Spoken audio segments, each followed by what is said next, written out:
Welcome to सजना kitchen. मेरा नाम सीमा है। सजना किचन में आज बन रही है कटहल की सब्जी। कटहल की सब्जी बनाने के लिए मैंने यहाँ पर लिया है कटहल। मैंने मोटे दल वाला कटहल लिया है। मोटा दल यानी कि जिसमें गूदा ज़्यादा होता है। जिसमें गूदा कम होता है उसको कटहल ही कहते हैं। लेकिन कटहल को छीलना बड़ा ही मुश्किल होता है, क्योंकि एक तो हमें इसके जो छिलके छीलने पड़ते हैं, उसके अलावा इसका जो गूदा होता है वो चिपचिपा होता है। लेकिन हम इसको बड़ी आसानी से छीलेंगे और बिना हाथ को गंदा किए हुए। कटहल छीलते समय या तो आप हाथों में ऑयल लगा लीजिए, तो ये हाथों में नहीं चिपकता है। लेकिन हम बिना ऑयल लगाए हुए इसको छीलेंगे। सबसे पहले मैंने कटहल को साबुत ही अच्छी तरह से कई बार पानी से धो लिया था। अब हम इसको पानी के अंदर डालेंगे और अपने हाथों को भी गीले कर लेंगे। इस तरह से हम कटहल को चारों तरफ से गीला कर लेंगे। सबसे पहले हम इसके छिलके को छीलेंगे।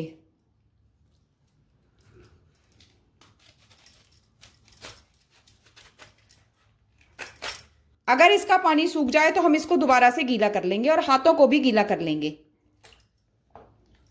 कटहल को गीला करने से क्या होता है, इसका जो चिपचिपापन है वो हमारे हाथों में नहीं चिपकता है।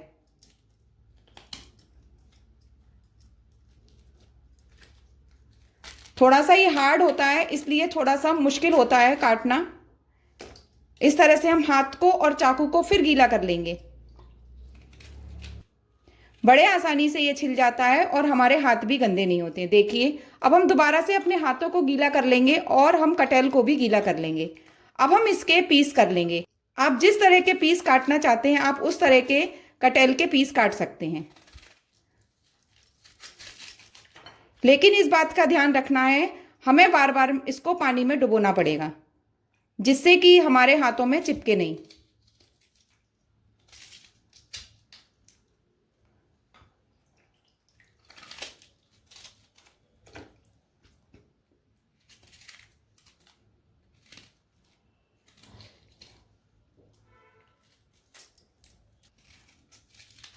इस तरह से छोटे या बड़े आप अपनी पसंद के अनुसार कटहल के टुकड़ों को काट लीजिए। जब हम कटहल काटते हैं तो कटहल का जो दल होता है वो नीचे की तरफ, उसे हमें थोड़ा सा रखना है। अगर हमने कटहल के दल का हिस्सा काट दिया तो कटहल जो है वो इस तरह से बिखर जाएगा। सारे पीस जो हैं वो इस तरह से बिखर जाएंगे। कटहल हमारा इस तरह से बंधा रहे, इसलिए हमें इस पीस को नहीं काटना है। देखिए, इस तरह से मैंने कटहल को काट लिया है और कटहल को काटने में मुझे मुश्किल से 3 मिनट लगे। और ये कटहल जो था वो 300 ग्राम था। तो इस तरह से कटहल को काटने में ना तो हमारे हाथ चिपचिपे हुए, ना चाकू चिपचिपा हुआ और ना बर्तन चिपचिपा हुआ। अब हम इसको कई बार पानी से धो लेंगे। इस तरह से मैंने कटहल को काट कर और काफ़ी अच्छी तरह से धो लिया है। अब कटहल की सब्जी मैं यहाँ पर प्याज के मसाले में बनाऊंगी। तो मसाले में डालने के लिए मैंने यहाँ पर ली है एक प्याज, एक टमाटर, थोड़ा सा अदरक, थोड़ा सा लहसुन। हम टमाटर, प्याज, लहसुन और अदरक को मिक्सर ग्राइंडर में दरदरा पीस लेंगे। इस तरह से मैंने मिक्सर ग्राइंडर में प्याज, लहसुन, अदरक और टमाटर को दरदरा पीस लिया है। अब हम कटहल को फ्राई करेंगे। मैं कटहल की सब्जी कढ़ाई में बना रही हूँ, आप चाहें तो कुकर में भी बना सकते हैं। मैं इसमें लगभग 1 चमचे ऑयल डाल दूंगी और इस तरह से हम कढ़ाई को ऑयल से कोटिंग कर देंगे और ऑयल को हम अच्छी तरह से गर्म होने देंगे। मैं यहाँ पर कटहल को सैलो फ्राई कर रही हूँ, अगर आप चाहें तो इसको डीप फ्राई कर सकते हैं। अब हम ऑयल को अच्छी तरह से गर्म होने देंगे। ऑयल हमारा गर्म हो चुका है। अब हम इस तरह से कटहल को इस कढ़ाई में डाल देंगे।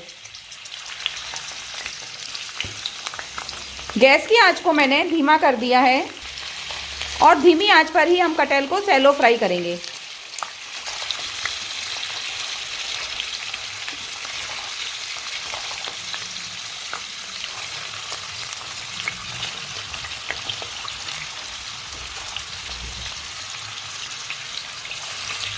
कटहल की मात्रा आप कम या ज़्यादा कर सकते हैं। आपके घर में जितना यूज़ होता है आप उतना कटहल ले सकते हैं। इस तरह से कटहल को मैंने ऑयल में अच्छी तरह से बिछा दिया है। अब हम इसको ढक देंगे और ढककर हम इसको भुनने देंगे। तो ढकने से क्या होगा, एक तो कटहल जो है वो सॉफ्ट हो जाएगा, उसके अलावा कटहल अच्छी तरह से भुन भी जाएगा। जब तक कटहल भुन रहा है हम अपना दूसरा काम कर सकते हैं। मैं कटहल की बहुत ही साधारण तरीके से बनने वाली रेसिपी बता रही हूँ, जो कि कटहल को बनाना बड़ा ही आसान है और कटहल जो है इस तरह से बनाने से काफ़ी स्वादिष्ट बनता है।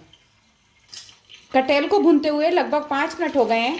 अब हम कटहल के पीस को पलट देंगे। आप इस तरह से भी पलट सकते हैं या फिर आप करछी से उलट पुलट भी कर सकते हैं, लेकिन मैं इस तरह से पलट रही हूँ। मैं इस तरह से इसलिए पलट रही हूँ क्योंकि कटहल जो है वो ज़्यादा नहीं है। अगर ज़्यादा कटहल होगा तो फिर हम करछी से इसको उलट पुलट कर देंगे। इस तरह से मैं सारे पीसेस को पलट दूंगी, जिससे चारों तरफ से कटहल अच्छी तरह से भुन जाए। ध्यान रखिए, कटहल को हमें ज़्यादा भी नहीं भूनना है। अगर हमारा कटहल ज़्यादा भुन जाएगा तो वो थोड़ा सा कुरकुरा टाइप का हो जाएगा, जो कि सब्जी में अच्छा नहीं लगेगा।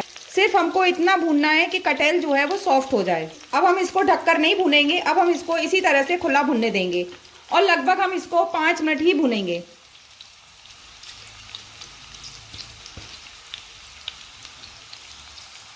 हमें कटहल को दोबारा से भूनते हुए लगभग 5 मिनट हो चुके हैं।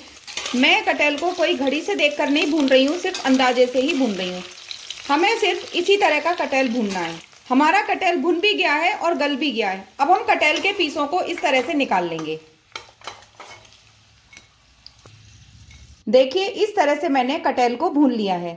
अब हमने कटहल में 1 चमचा ऑयल डाला था और देखिए तलने में लगभग ज़्यादा तेल खर्च नहीं हुआ है, लेकिन हम इसमें थोड़ा सा ऑयल और डालेंगे। मैं इसमें लगभग 2 चम्मच ऑयल डाल रही हूँ। इस चमचे में 2 चम्मच ऑयल आता है। हम ऑयल इसलिए डाल रहे हैं क्योंकि हमको मसाला भूनना है और कम तेल में मसाला जो है वो अच्छा नहीं भुनेगा, और जो कटहल की सब्जी होती है उसमें थोड़ा सा तेल और मसाले ज़्यादा अच्छे लगते हैं। तो हम तेल को गर्म होने देंगे। आप कटहल की सब्जी में चाहें तो आलू भी डाल सकते हैं। ऑयल हमारा गर्म हो चुका है। मैंने यहाँ पर टमाटर, लहसुन, प्याज और अदरक का दरदरा पेस्ट बना के रखा है, वो हम इस ऑयल में डाल देंगे और इसको ऑयल के अंदर अच्छी तरह से मिक्स कर देंगे। अब हम इसमें कुछ बेसिक मसाले डालेंगे। लगभग आधा चम्मच हल्दी पाउडर, 1 चम्मच धनिया पाउडर, लगभग आधा चम्मच लाल मिर्च पाउडर, आधा चम्मच नमक और लगभग आधा चम्मच कश्मीरी मिर्च। नमक और मिर्च आप अपने स्वाद के अनुसार कम या ज़्यादा कर सकते हैं। अब हम इन सभी मसालों को अच्छी तरह से मिक्स कर कर धीमी आंच पर भून लेंगे। मैंने यहाँ पर धनिए की कुछ डंडियाँ ली हैं, इसको मैं बारीक काट कर मसाला भूनते समय डाल दूंगी। मैंने यहाँ पर हरे धनिए की सॉफ्ट डंडियों को बिल्कुल बारीक काट लिया है। अब हम बारीक कटे हुए हरे धनिए की डंडियों को इस मसाले में डालकर भून लेंगे। हरे धनिए की डंडियों का फ्लेवर जो है वो मसाले में आ जाएगा, इसलिए मैंने सॉफ्ट हरे धनिए की डंडियों को इस मसाले में डाल दिया है और अब हम मसाले को अच्छी तरह से भून लेंगे। देखिए, मसाला हमारा अच्छी तरह से भुन चुका है क्योंकि मसाले में से जो ऑयल है वो एकदम से सेपरेट हो चुका है। अब हम इसमें थोड़ा सा घर का पिसा हुआ गरम मसाला डाल देंगे। हम स्टार्टिंग में गरम मसाला इसलिए डाल रहे हैं क्योंकि जब हमारा कटहल मसाले में भुनेगा तो जो गरम मसाले का फ्लेवर है वो कटहल के अंदर आ जाएगा। तो मैं यहाँ पर लगभग आधा चम्मच गरम मसाला डाल रही हूँ। गरम मसाले को हम मसाले में अच्छी तरह से मिक्स कर लेंगे और हमने जो सैलो फ्राई करके कटहल को रखा है वो इस मसाले में डाल देंगे और मसाले में कटहल को अच्छी तरह से मिक्स करके हम इसको लगभग 2 मिनट के लिए ढककर भून लेंगे। अब हम कटहल को 2 मिनट के लिए ढक देंगे और 2 मिनट के लिए हम इसको मसाले में भुनने देंगे। कटहल हमारा मसाले में अच्छी तरह से भुन चुका है। अब हम इसमें पानी डाल देंगे। पानी हम अपनी ज़रूरत के हिसाब से डालेंगे। अगर आप सूखा खाना चाहते हैं तो आप इसमें थोड़ा पानी डालिए। अगर आप रसे का खाना पसंद करते हैं तो आप इसमें थोड़ा ज़्यादा पानी डालिए। अभी जो कटहल है कम पका है, यानी कि कम गला है, तो हमें गलाने के लिए पानी की ज़रूरत है। मुझे कटहल में सिर्फ इतना पानी चाहिए। ये पानी सब्जी रखने के बाद में फिर गाढ़ा हो जाएगा, लेकिन फिर भी मुझे सिर्फ इतना पानी चाहिए। लेकिन कटहल को गलाने के लिए हमें इसमें थोड़ा सा पानी और डालना पड़ेगा, तो इसमें थोड़ा सा पानी और डाल देती हूँ मैं इस तरह से। और कटहल को हम ढककर धीमी आंच पर कटहल गलने तक पकाएंगे। देखिए, कटहल की सब्जी हमारी बनकर तैयार हो गई है और कटहल के जो पीस हैं वो अच्छी तरह से गल भी गए हैं। बस हमें इतना पानी रखना है क्योंकि सब्जी थोड़ी देर रखने के बाद में गाढ़ी हो जाएगी। अब हम इसमें हरा धनिया डाल देंगे। कटहल की सब्जी अच्छी तरह से गल गई है। देखिए कितना अच्छा कलर सब्जी में आया है और सब्जी की खुशबू भी काफ़ी अच्छी आ रही है। मुझे इसमें सिर्फ इतना ही पानी रखना है, हालांकि इसमें कोई ज़्यादा पानी नहीं है। थोड़ी देर रखने के बाद ये सब्जी लिपटेमा हो जाएगी। अब हम इसमें हरा धनिया डाल देंगे। हरा धनिया डालने के बाद हम इसको ढक देंगे। सजना किचन में कटहल की मसालेदार सब्जी बनकर तैयार हो गई है।